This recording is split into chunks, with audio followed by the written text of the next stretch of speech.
The CIA will begin an investigation into their conclusion that Russian government deployed hackers to rig the election in Donald Trump's favor. The CIA believes from circumstantial evidence that Putin and the Russian government had a hand in Donald Trump's win. The circumstances of why Russia would want Donald Trump to win are unclear. Donald Trump denied these allegations, citing the investigation as, quote, just another excuse, end quote, and called the claims ridiculous. Some are on Trump's side, saying that there is not enough evidence to conclude that Russia had any involvement, but many others, including Senators John McCain and Paul Ryan, are coming forward and saying that Russia undoubtedly played a role in this election. Many members of the Senate and Congress are calling for a thorough investigation into the matter, claiming that Russia wants to undermine the best interests of the United States. Many of these senators, including Mitch McConnell of Kentucky, are Republicans. The investigation will be underway while Mr. Trump is in office. The Russian government, specifically President Vladimir Putin, has expressed their support of Mr. Trump and has repeatedly said that they oppose Democratic nominee Hillary Clinton. Previous hacks of the Democratic National Convention further support Russia's bias towards Donald Trump. The investigation has no conclusive findings yet, so this story will be a story to keep an eye on as Donald Trump begins to take office next month. Sean, do you think this is going to affect how the electors from the Electoral College vote in the coming week? I think it's going to be difficult where there hasn't been any definitive evidence actually discovered so far. But I think as we grow closer, it could affect it. But I think at least for when the Electoral College will vote, it won't change. I agree. We now go to Moses Small for more news and updates.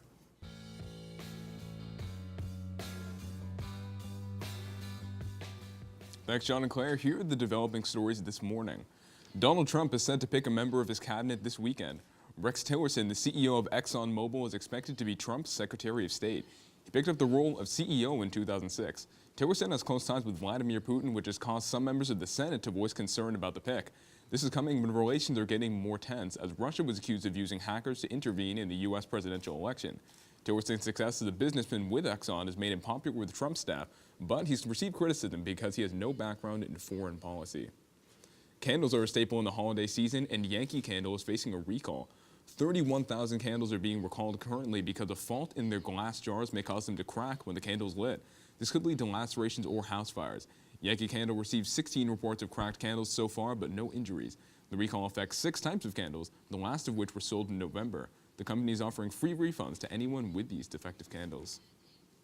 The U.S. is planning to send 200 troops to Syria to aid the fight against the Islamic State. They're joining 300 American special forces already in the country, working with Kurdish and Arab soldiers to take the northern city of Raqqa. The extremist group sees Raqqa as their capital, and the U.S. reinforcements come as 58,000 total troops from the region are moving closer to the city. American commanders say their long-term goal is to encircle it. There are questions as to how Donald Trump will approach the Syrian conflict, a complex issue facing the nation in the term to come. Despite worries of delay, marijuana is set to become legal in the state this Thursday. There are a few pieces of the law that Massachusetts consumers should know before December 15th. The referendum legalized possession of the drug itself and accessories to handle or consume it. It's still illegal to sell marijuana, possess it under age 21, or consume it while in public or driving. And that's all the news I have for you this morning. Sean and Claire, back to you. Now, Moses, although marijuana will be legal in the state of Massachusetts, how is that going to take place on college campuses? Many college campuses are expected to ban them. Most have drug policies prohibiting it anyways, so it's not likely that we're going to see much marijuana on college campuses after Thursday. All right, thanks so much, Moses. And now for today's weather update.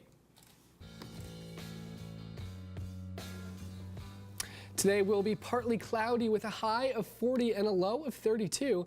Wednesday will be sunny, but expect the temps to drop. It will be a high of 38 and a low of 22 into the night.